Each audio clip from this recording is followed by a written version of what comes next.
Hello बच्चों, कैसे हो? आशा करता हूँ कि तुम अपनी लगन से पढ़ाई कर रहे होगे। बच्चों, आज हम क्लास 10th फिजिक्स का ये वीडियो नंबर 4 है। इससे पहले वाली वीडियो में हमने पढ़ा था विद्युतीय विभव, विभवांतर और विद्युत परिपथ और एमीटर और वोल्टमीटर के बारे में। बच्चों, आज हम इस वीडियो में पढ़ेंगे दिष्ट धारा एवं प्रत्यावर्ती धारा, चालक, अचालक और अतिचालक, प्रतिरोध और 1 ओम की परिभाषा के बारे में। तो शुरू करते हैं। सबसे पहला जो हमारा टॉपिक है दिष्ट धारा। ओके, दिष्ट धारा एवं प्रत्यावर्ती धारा, इसको डायरेक्ट करंट एवं अल्टरनेटिंग करंट कहा जाता है। ध्यान से समझिए। सबसे पहला कि ये विद्युत परिपथ में यदि धारा हमेशा एक ही दिशा में प्रवाहित होती है तो ऐसी धारा को दिष्ट धारा कहा जाता है। समझिए फिर से कि विद्युत परिपथ में, ये हमारा एक परिपथ है, विद्युत परिपथ में यदि धारा हमेशा एक ही दिशा में प्रवाहित होती है तो ऐसी धारा को दिष्ट धारा कहा जाता है, और संक्षेप में इसे डीसी कहते हैं। मतलब ये एक ही दिशा में, यानी यहाँ से, इस बिंदु से यहाँ तक जो धारा प्रवाहित सीधी रेखा में हो रही होती है, इसको हम बोलते हैं डीसी धारा या डीसी करंट बोलते हैं इसको। ठीक है। अब एसी किसको कहा जाता है, यानी प्रत्यावर्ती धारा किसको कहा जाता है? तो जो धारा हमेशा एक ही दिशा में हो रही है, लेकिन ये प्रत्यावर्ती धारा ठीक इसका विपरीत हो जाता है। क्या है इसका डिफिनीशन? देखते हैं। जब किसी खास समय तक धारा एक ही दिशा में और उतने ही समय में या उतने ही समय तक विपरीत दिशा में बारी बारी से प्रवाहित होती है तो ऐसी धारा को प्रत्यावर्ती धारा कहते हैं। इसे संक्षेप में एसी कहते हैं। मतलब इस दिशा से ऊपर की तरफ गया, फिर उतने ही समय में वो नीचे तक आया, फिर वो इस तरह से ये मूव जो करता रहता है, इसी धारा को कहते हैं अल्टरनेटिंग करंट। ठीक है, जिसको हम एसी से व्यक्त करते हैं, एसी बोलते हैं, या एसी से व्यक्त भी किया जाता है। ठीक है। नेक्स्ट टॉपिक है हमारा कि विद्युत आवेश के प्रवाह के लिए भिन्न भिन्न पदार्थों की आवश्यकता होती है। जो विद्युत आवेश जो प्रवाह करता है, उसके लिए हमें किन किन माध्यमों की या किन किन पदार्थों की आवश्यकता होती है, हम उसके बारे में चर्चा करेंगे। अर्थात प्रकृति के अनुसार इसे 4 भागों में बांटा गया है। वो 4 भाग कौन सा है? 4 भागों में बांटा गया है। पहला है हमारा चालक। चालक को इंग्लिश में बोलते हैं कंडक्टर। इनका डिफिनीशन क्या होता है?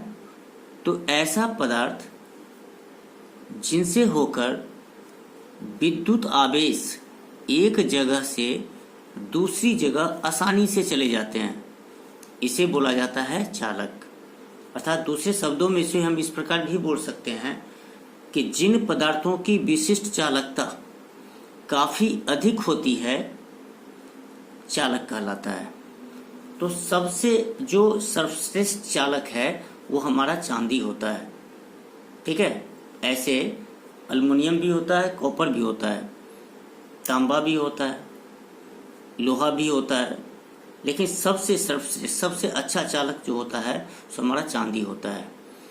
तो हम उसमें जो चालक में हम एग्जाम्पल में ले सकते हैं सोना, चांदी, तांबा, लोहा, एल्युमिनियम इत्यादि।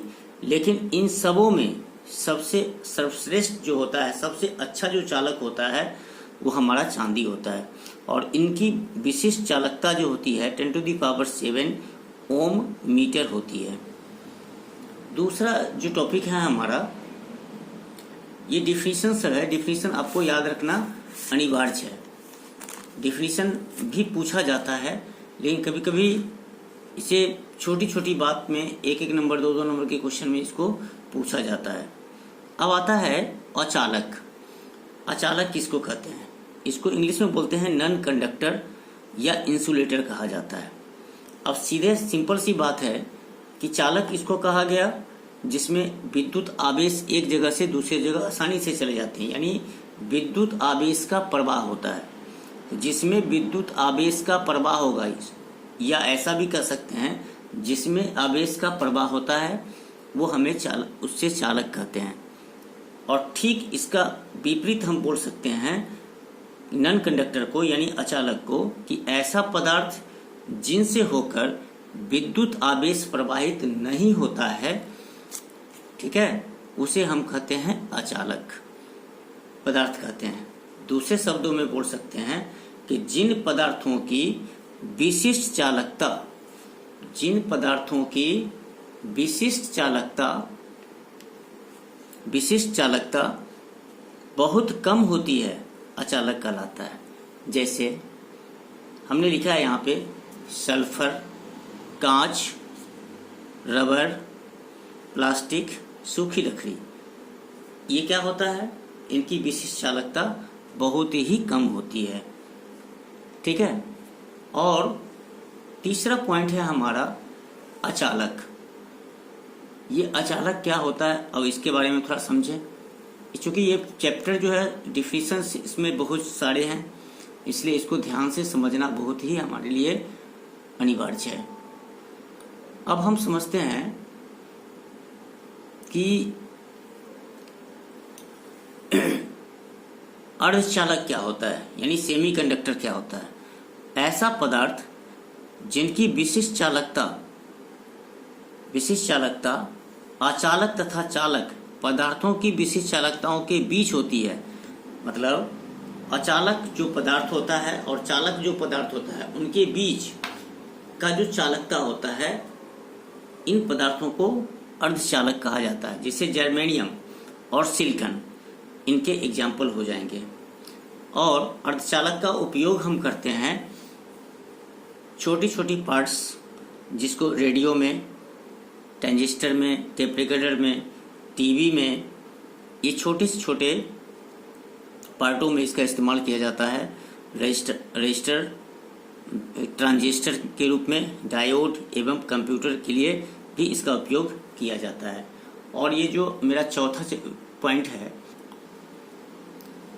फोर्थ पॉइंट है हमारा, वो पॉइंट मेरा था अतिचालक। अतिचालक क्या होता है? ऐसा पदार्थ जिसमें अति निम्न ताप पर बिना किसी प्रतिरोध के विद्युत का गमन होता है, अतिचालक कहलाता है। फिर से समझिए, ऐसा पदार्थ कोई ऐसा पदार्थ है जिसमें अति निम्न ताप को क्या किया जाता है? निम्न रखा जाता है, पर बिना किसी प्रतिरोध के, कोई भी उसमें प्रतिरोध का इस्तेमाल नहीं किया जाएगा, और विद्युत का गमन होता है, यानी आवेश का, विद्युत का गमन मतलब आवेश का गमन होता है, उसे कहते हैं अतिचालक, ठीक है। और प्रतिरोध की जब हम बात करते हैं, जिसको इंग्लिश में बोला जाता है रेजिस्टेंस, प्रतिरोध क्या होता है? तो चालक पदार्थ का वह गुण जो उस पदार्थ से होकर प्रवाहित होने वाली विद्युत धारा का विरोध करता है, उसे क्या कहते हैं? प्रतिरोध कहते हैं। फिर से समझिए कि चालक पदार्थ का वह गुण जो उस पदार्थ से होकर प्रवाहित होने वाली विद्युत धारा का विरोध करता है, यानी प्रतिरोध का अर्थ है विरोध करना, विरोध करता है। मतलब किसी चालक पदार्थ से होकर जो आवेश प्रवाहित होता है, आवेश को रोकने का काम करता है, यानी विरोध करता है, वो हम उसका कहलाता है प्रतिरोध। और प्रतिरोध को हम प्रायः आर से सूचित करते हैं। किससे? कैपिटल आर से सूचित करते हैं। और इसका ऐसा मात्रक होता है ओम। मात्रक को याद रखना बहुत ही जरूरी है। ये एक 1 मार्क्स क्वेश्चन में पूछा जाता है, ऑब्जेक्टिव टाइप क्वेश्चंस में। और इसे ओम, इस प्रकार ओमेगा यानी ओम को इस प्रकार लिखा जाता है, इस साइन के द्वारा लिखा जाता है, इसको हम बोलते हैं ओमेगा में व्यक्त किया जाता है। तो प्रतिरोध क्या होता है कि प्रतिरोध बराबर होता है विभवांतर बट्टा विद्युत धारा, और हम जानते हैं कि प्रतिरोध को R से सूचित करते हैं, विभवांतर को V से और धारा को I से। तो R बराबर क्या हो जाएगा, V बाई I। ठीक है, और अगर हम V निकालते हैं तो I इंटू क्या हो जाएगा, R के। अब हमारा जो लास्ट टॉपिक है हमारा, वो है हमारा ओम। एक ओम से हम क्या समझते हैं, या एक ओम की क्या परिभाषा है। एक ओम, ओम किसका मात्रक है, प्रतिरोध का। अब हम एक ओम से क्या समझते हैं, यदि किसी चालक के दोनों सिरों पर 1 वोल्ट विभवांतर आरोपित किया जाए तो 1 एम्पियर की धारा प्रवाहित की जाती है, तो उस चालक का प्रतिरोध 1 ओम कहलाता है। अर्थात 1 ओम बराबर होता है 1 वोल्ट बटा 1 एम्पियर। ठीक है बच्चों, मैं आशा करता हूं कि इस वीडियो में जो डिफिनीशंस हैं उनको मैंने सटीक और साधारण शब्दों में मैंने लिखा है, और आपको आपका काम है कि इसे एक अच्छी सी नोट्स बना करके इसको याद करना, ताकि एग्जाम में अगर इस टाइप की क्वेश्चन अगर आए तो आप आसानी से उसको लिख सकते हैं।